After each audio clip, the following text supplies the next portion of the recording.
This is Coach Wales from the Endless Pool, which is right behind me, and it's not so nice in Nottingham today, and it's a little bit cold. I've got my shorts on, and I'm thinking I'm going to go for a run in a little bit. Whew, but the temperatures have dropped, haven't they? Hopefully they'll be back up by the weekend. But today I just wanted to talk to you about sessions or sets in your garden pool or your endless pool when you're using a tether, and particularly if you're not wearing a wetsuit and you're going to go in skins. I think a couple of things to remember is that it's really cold and it's really challenging, and swimming in open water at this time of the year is cold, and really the most that we do is about 30 minutes. I've swum in rivers for the last 10 years, and you know what, whenever I get in at this time of year, it doesn't last particularly long, and it's not that enjoyable an experience. But when you do it with other people, it kind of gives you the motivation. But the really tough thing about this scenario when we're on lockdown is that the only motivation we've got is ourselves, and that can be quite tough, can't it? So anyway, I'm going to have a look at a couple of sessions with you and maybe give you some ideas about how you can take your skins swimming forward.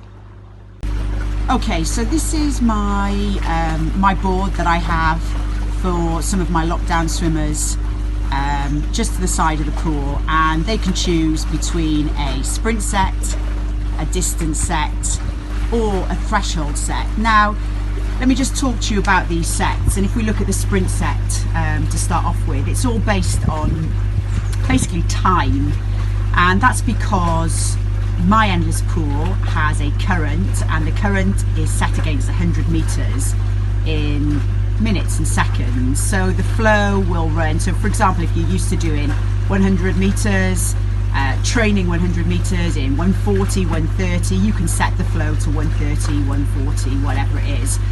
But you can see that this is time intervals. Now, the difference between your garden pools is that I've been talking about, instead of time, because you're on your own and you may not have somebody to alert you as to when 30 seconds elapses or 1 minute elapses, is to count your strokes and to try and ascertain how many strokes you take for a period of time.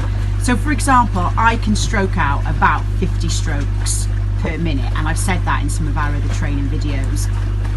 So what I want to talk to you about now is really about resistance, because if you're doing a sprint set, and if we take this sprint one, okay, just here, then ideally you want to be working harder, and you want to be increasing the resistance or increasing the speed. You want to be working, okay, as it says, at a max effort. Now, how do you get that? How do you get that max effort if you're working off a bungee? Well, the only way that you can get that max effort is by increasing the resistance. So there are some ways that you can increase the resistance. Okay, you can, number one, you can basically tighten your tether. Okay, reduce the length of your bungee. That's one way. The other way is you can add resistance, so artificial resistance. You can put a pair of drag shorts on, but if you've got heavy legs, I would probably avoid drag shorts. You can use a belt of cups, so you can use a resistance belt to make it harder for you to get through the water. Or you can wear a t-shirt, and I've shown this in one of the other training videos that I did, give you some resistance at the top end, and that's possibly the best way. But either wear a t-shirt or reduce the length of your bungee, make it harder, and that's particularly important in order to get to these max efforts.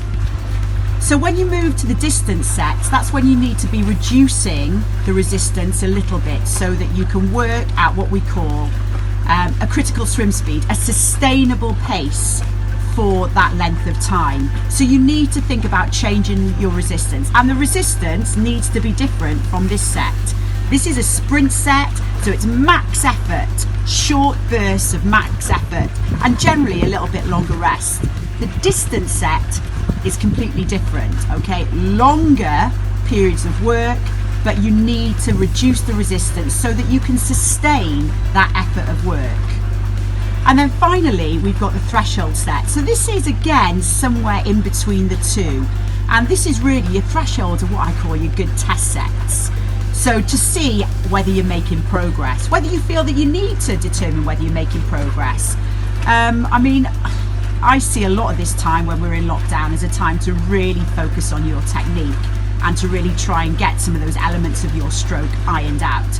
But a threshold set is about sustainable speed and being able to do this again, not over a lengthy session. So you need to think about your resistance.